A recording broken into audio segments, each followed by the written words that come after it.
I think though that I should get you starting to work on the framework for the rhythm tunes while you continue working on this.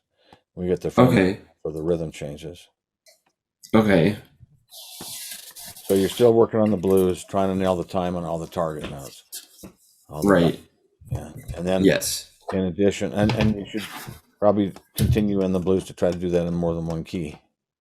Yeah. Yeah. I practiced multiple keys this week, so It's actually well, just one other key, but yeah. I have yeah, I'm gonna do more.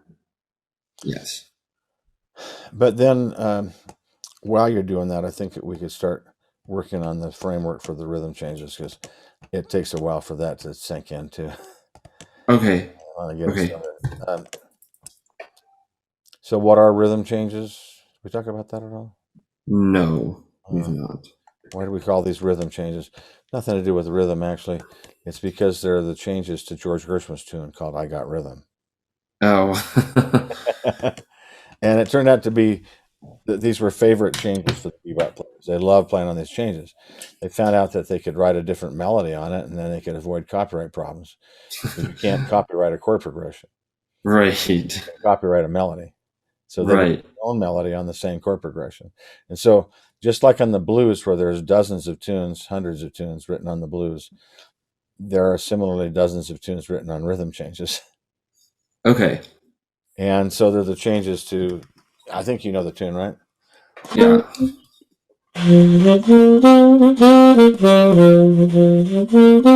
You know this, right? Yeah. Uh-huh. So what are those changes? All right. In the early days, they were very simple. They've gone through some substitutions and stuff. Um, I know you bought my sax book, but I don't think you have my jazz book, do you? I do not have your jazz book. Yeah, there's a lot of stuff written out in there that would save time, but the let me have you write, and I'll try to give you this best. Okay. In its very simple form, it's really 1 6 2 5 1 6 2 5. One goes dominant to take you to the four chord for a little variety, and then 1 6 2 5 again. Okay. So if you wrote this down in a simple form, it'd be and this is concert B flat is the normal standard key for this. So let's do it in that key first. Again, this is another one you should play on all keys. Okay. 12 keys. But let's start here with concert B flat. So you're in G. So your first chord would be G major, E minor, A minor, D7, G major, E minor, A minor, D7 again. Okay. So that's the first four bars. 1 6 2 5, Two. 1 6 2 5. Then it goes to one, but then halfway through the bar, the one becomes dominant.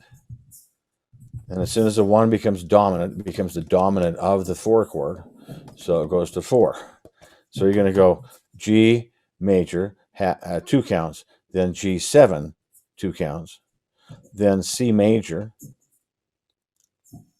for four counts, Okay. Then C for 4 counts. Okay. major for four counts, and then again 1 6 2 5. So G major, E minor, A minor, D7.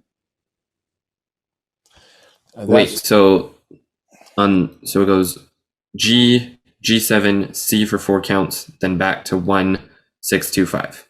yeah. That should total out 8 measures. Yeah. Wait. I've only got 6. What am I missing? So did you do 1 6 2 5 twice at the beginning? Mm-hmm. Okay. So 1 6 2 5, 1 6 2 5. That's four measures. Right. Then one becomes dominant to four. That's two measures. Yeah. And then 1 6 2 5 is another two measures. That's four more measures. Oh, okay, yeah, I see.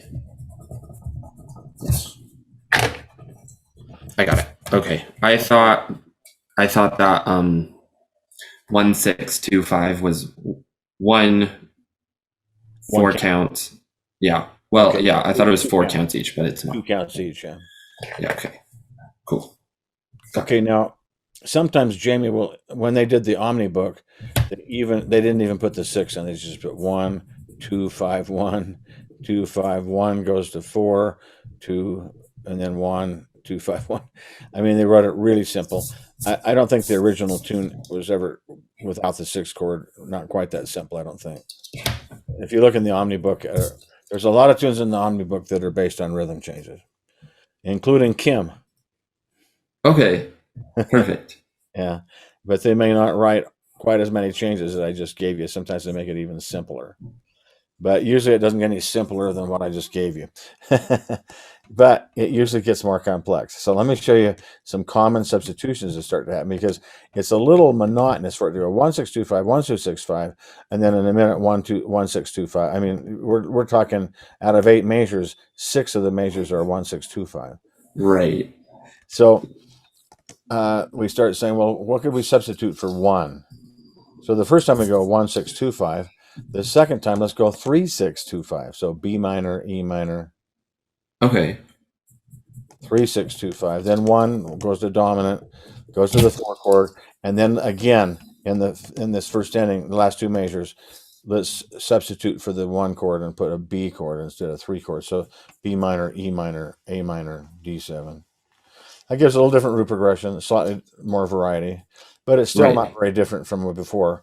So then we start messing around with some more and say, okay, what if we made the E minors, the 6 chords, what if we made those dominant? Well, So now it goes G major, E dominant 7, A minor, D7. right. It's sort of a 1-6-2-5, but the 6 is now dominant, so it's like the 5 of the 2 chord. Yeah. Right. But as we saw in the blues, when we do a G blues, and you go 1-6, we were doing E7 with a flat 9. Right. It just makes sense when it's in the 6 category to put flat 9 on it. So Okay. let's put E7 flat 9. So now you got G major, E7 flat 9, A minor, D7. Okay. And that happens on the first 2 measures. Then on the next 2 measures, we already substituted the G, so it's B minor. But let's make the E E7 instead of E minor. So B minor, E7, A minor, D7. Now it's like a 3-6-2-5-1, all right, but not truly a 3-6-2-5 because we're making different qualities than those chords would really be. Right. I mean, the 6 is different. So B minor, E7 becomes a 2-5. A minor, D7 is a 2-5 already. Right. You got 2 2-5s, one up a step. Yeah. Right. So the chord progression is going to go G major, E7 flat 9, A minor, D7, B minor, E7, A minor, D7. Then we go to G, and then G7, C major, like we had it before. And then on the first ending, let's make the E dominant again. So B minor, E7, A minor, D7. Okay. Does that make sense to you? I think so. Will you remind me what happens at the bridge again? We haven't done the bridge yet. Okay, that's what I thought. You mean the little change place? It goes G, That's what I meant. G7, That's G, what I meant. G7 Sorry. to C major. Yeah, G7 and it. We haven't changed Okay. that any. Cool. We haven't Okay. changed that from the original thing you wrote down. So hopefully you're writing this like right underneath the other line, just showing the differences a little bit. Yeah, yeah. Now, I think we talked about this on the blues. Maybe we didn't, but if I play an E7 flat 9, that's also a G sharp diminished. Did we talk about that or not? E7 flat 9 is also G sharp half diminished. No, We didn't. diminished. Just diminished. We did not talk about that. See, when we're in the blues we were doing a minute ago, we're playing Right. We're playing the D sharp on the B7. It's a B7 flat 9, right? Right. Yeah. We're playing the D sharp and the C natural a lot. Well, it's actually, if you look at the B7 flat 9, what if I leave the B out and just play the top 4 notes? The top 4 notes of a B7 flat 9 are a D sharp diminished chord. Right. Right. Same thing on E7 then. They play E7 flat 9, and you just play the top 4 notes. It's a G sharp diminished. Okay. So now our progression becomes this. write this as a third line underneath what you had before, where you see this. It's G major, and then it's G sharp diminished 7. Next measure, A minor. And see, in the following measure, it's going to be B minor. So it's like, hey, we're moving chromatically. G, G sharp, A. What if we did A sharp diminished to take us up to B? So G, G sharp diminished, A minor, A sharp diminished, or you can think of it as B flat diminished. Going to Right. B, E7, A minor, D7.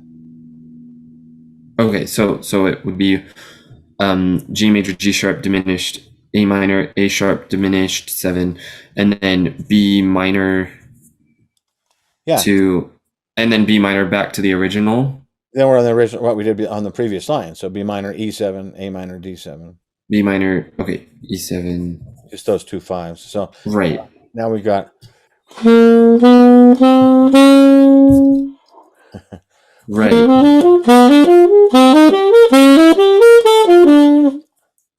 Yeah, okay.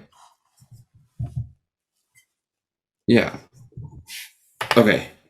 So now we've substituted a couple of diminished chords in there. Right. I don't know if you dealt with this in your classical theory class. What did they call diminished chords? I mean, if you had to write chord functions and you had to write Roman numerals for chord function, what did you write for a diminished 7 chord? I don't think we got into Never that. got to that. It probably comes in your second year of theory, which you haven't done yet. Yeah. They will eventually talk about diminished 7 chords in your classical theory class. Right. And very often they talk about it as just being a passing chord. Yeah. Okay, it looks like a passing chord because if you look at it, G sharp diminished to A minor. Oh, just a chromatic motion from G to A. Right. Therefore, it's acting like a passing chord. Right. If you look at the next measure, A minor, A sharp diminished, going to B minor, looks the same. Yeah, it's just another. It's like a diminished or the diminished chord in a passing position. Right. I'm going to tell you, though, that I think it hardly ever actually functions that way. Okay. Look at it differently. It's G major, then it's an E7 flat 9 going to A minor. Well, that's a 5-1 motion. Right. It's not a passing motion. It's actually a 5-1 motion. Okay. I say, okay, but the A sharp's passing, right? Well, wait a minute. A sharp diminished would be the same as F sharp 7 flat 9. F sharp 7 flat 9 would be the 5 of the B minor we're about to go to. Okay. I don't think I'm quite communicating to you yet, but no, I get it. Sorry, I'm writing it down. They're like secondary dominants. Yeah, they're secondary dominants. What you'd call a secondary dominant in your classical theory class. Right, and we have talked about secondary dominants. So yeah, so it's like 1, 5 of the 2, 2, 5 of the 3, 3. Right. So we've got a chromatic motion in there. Yeah. Okay. Now we hit this 2-5, 2-5, 1. 2-5 up a step, 2-5 down a step, resolved to 1. So B minor, E7, A minor. Right. Yes. What are the guide tones for that? We've already discovered that, haven't we? Yeah. Talked that through and thought that through before. What are the guide tones for B minor to E7? It would be A to G sharp, wouldn't it? Right. And then for A minor D7? That would be G to F sharp. So it's just a chromatic scale. Right. So check. We got chromatic up, chromatic back down.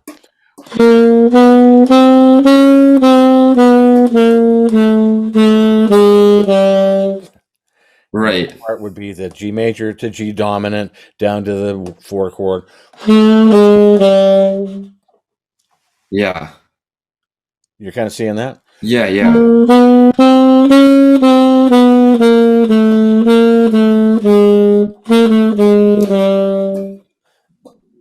And look at the last 2 measures.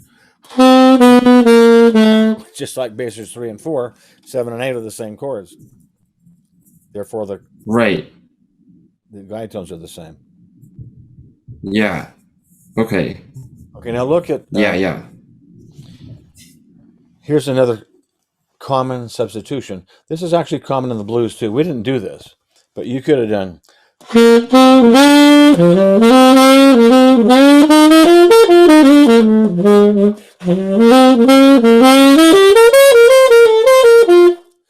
in the second measure of the 4 chord there, I was playing C7 for the 4 chord. The second measure of it, I substituted C sharp diminished 7. Okay. Did you hear it at all? Yeah. Coming to the 4 chord.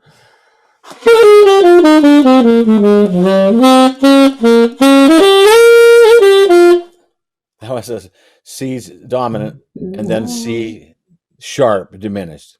Right. Very common to do that. And I'm not sure if that's why this ended up in the rhythm changes or not, but in that 6th bar, it's very common to play C major for half the bar and C sharp diminished 7 for the other half of the bar. Okay. There's another substitution. Yeah. And maybe it's because we got all that diminished stuff in the front. Hey, why don't we complete that kind of thinking? Yeah. Right. Right. Okay. And maybe it comes from I don't know how it originally got started or who did it first, but it's like instead of a whole measure of C major, you got a half a measure of C major and a half a measure of C sharp diminished 7. Right. So now our guide tones are like this.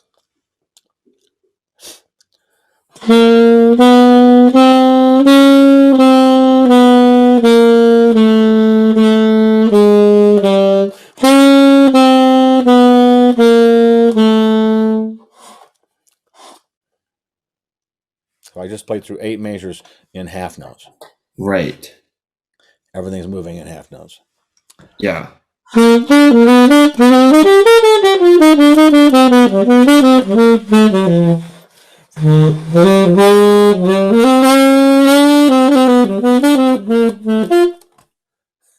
All those guide tones are in there. Right. You hear them? And Yeah. that shape says, I'm playing rhythm changes. Okay. These are the definite notes, right? Right. So this is a little more complex chord progression than some of the rhythm changes you'll end up reading. But if we learn it this way, you'll pretty much be able to fit into anything you ever see on rhythm changes on the A section. And so we're looking at, here's how your progression should read now. G major 2 counts, G sharp diminished 7 2 counts, A minor 2 counts, A sharp or B flat diminished 7 2 counts, then B minor 2 counts, E7 2 counts, A minor 2 counts, D7 2 counts, G 2 counts, G7 2 counts, C major 2 counts, C sharp diminished 7 2 counts, and then B minor 2 counts, E7 2 counts, A minor 2 counts, D7 2 counts. Repeat. Yes. Got it? Yes. Yeah.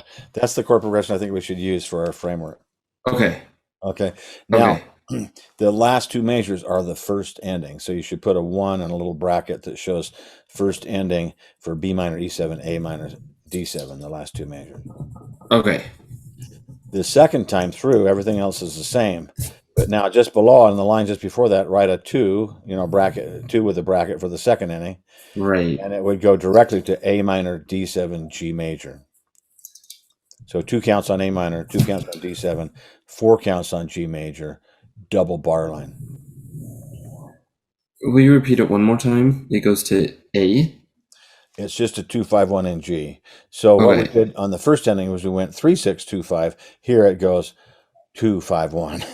Okay, so just A minor for 2 counts, D7 for 2 counts, and then G for 4 counts, and then double bar line. Double bar because now we're at the bridge. This is an AABA tune. Okay. Okay. And then when we get to the B section, the B section is really easy in the most basic terms. You can find a lot of substitutions here also, but it goes B7 for 2 measures, and it goes right around the circle, right around the cyclic dominance. B7 for 2 measures, E7 for 2 measures, A7 for 2 measures, D7 for 2 measures. Bead, B-E-A-D. Right. Okay. So it's B7 for 2 measures, E7 for 2 measures, then A7 for 2 measures, D7 for 2 measures, and D7, of course, brings us back to G. And then that first line again. So then it just A-A-B-A, so we go back to the A section. And if we were ending, we would do it like the second ending. And if we were going back for more solo choruses and stuff, we do it like the first ending. Yeah. Okay. Okay, got it. Now, I haven't left a lot of time here to give you how I would flesh that out. Remember with the blues, we went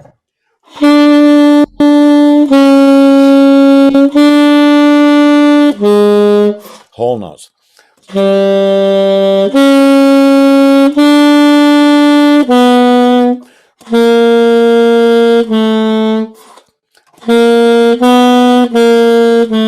Half notes on the turnaround, but whole notes everywhere else. That's the framework, right? Those are the that's the framework of guide tones. However, it was kind of boring just to practice whole notes, so we practiced it with fleshing it out a little bit. Man, I cannot keep the spit out of this for some reason.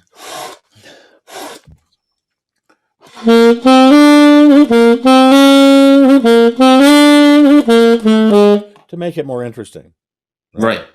Okay, now with the rhythm changes, the guide tone, if we did it like the whole note version, but they're all half notes now.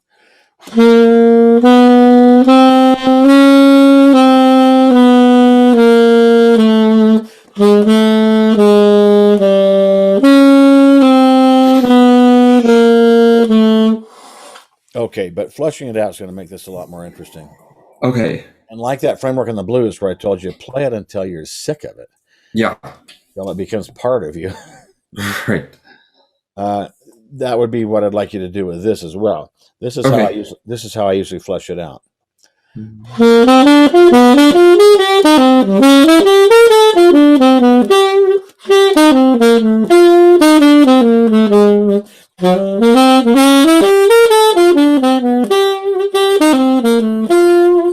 And this is just the guy. This is what I'm calling the framework.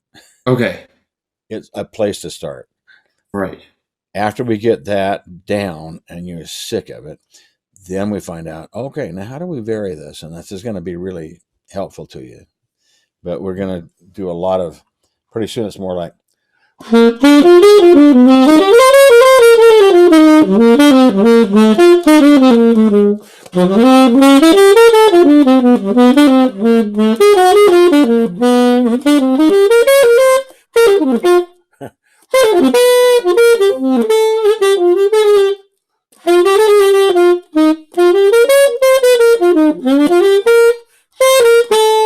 To the bridge.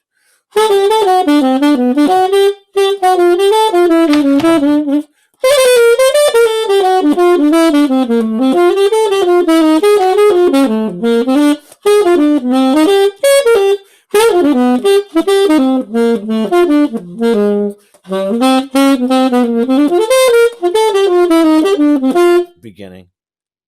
You're right. Can you kind of follow it a little bit? Yeah. Yeah, what am I doing? I'm going to give you some numbers really fast here. Okay. So now underneath the changes would be the easiest way to do this, probably. You can write it kind of small, but under the changes that we already wrote down, I'm talking about the most recent version of the changes. I would do this: 1, 2, 3, 5. That's on the G major. On the G sharp diminished, just run the chord up. You just write chord with an arrow up. On the A minor, 5, 3, 1, 5. Going down. 5, 3, 1, 5. Yeah, and of course the 3 is flat because it's minor. 5 flat, 3, 1, 5. And then let's just go up the chord on the B flat diminished. Just chord ascend.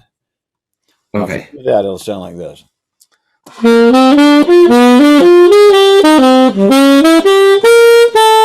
That's going to bring you to F sharp on the B minor. Okay, which is 5. The 5. So now on the B minor, we're going to do this pattern: 5, 3, 1, 7, 3, 8. 5, 3, 1. So we're going down the minor chord, but we're going down from 5. So it's 5, flat 3, 1, flat 7. Second half of the bar on the E7, G sharp 3, up to E1. Okay. Yeah, so yeah. Repeat it on the A minor D7. But this time we get to resolve. So I go. That resolves you to the G major. Yeah, okay. That's just the, yeah. Then I would do this on the G major. 3, 2, 1, 7, flat 7. 3, 2, 1, 7, flat 7. Which when we get to that flat 7, this is bam, we just changed the dominant. Right. You need a breath by this time, so we'll make that a dotted quarter note. Okay. And that F wants to do what? Wants to go down to, on the C major, down to Go E. to E. Yeah. Mm-hmm. Let's just use a chromatic half step below, just a chromatic leading tone into the 3. So you're going. I'm ending up on 3, but I have a half step above is the F. Then I go another half step below, which is the D sharp, bringing me to the E. The D sharp has nothing to do with the chord we're in. It's just a chromatic passing. No, it's a chromatic note into the goal note. Right. Now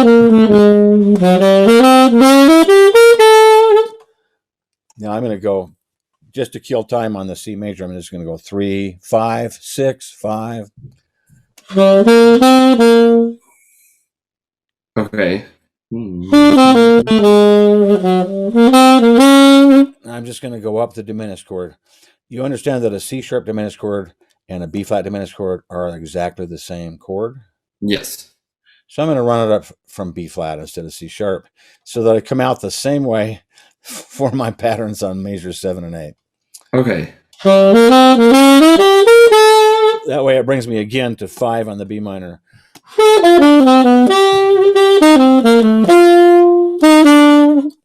You seeing it? Yeah. Yes. Okay,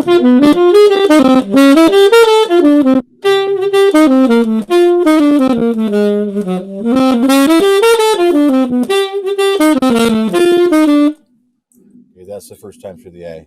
Yeah. Okay.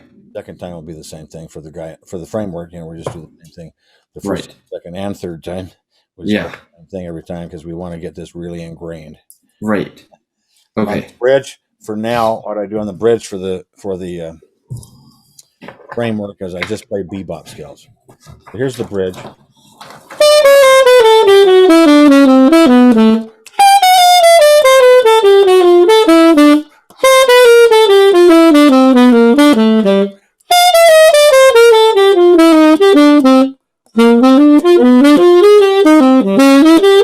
Back to the last A. Okay. Is that making sense? Yeah. We talked that much about bebop scales that you know what I did? No, but I can figure it out. Okay. Well, the bebop scale is a Mixolydian scale. Okay. I'll just write that down and I can do that. With one added note. We're adding this major 7 as a passing tone. So we're playing the major 7 and the flat 7. So that's A, 8, 7, flat 7, 6, 4, 3, 2, 1. Again, 7, flat 7, and then I'm putting a little 9, 6, 5 on the end of it. 8, 7, flat 7, 6, 5, 4, 3, 2, 1, 7, flat 7, 9, 6, 5.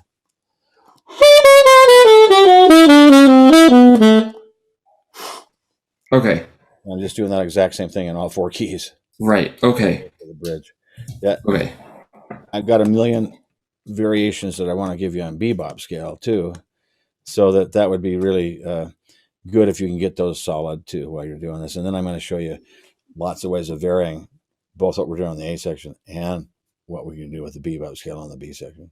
Right. Okay. This is just right. We're just laying the framework, the groundwork, for being able to get a lot of cool stuff happening. But just to get some kind of a point of departure, get your feet on the ground with something, so we can go from to the future. Right. Yeah. The future is going to be a lot of cool stuff, and you're going to find that it's very valuable to you.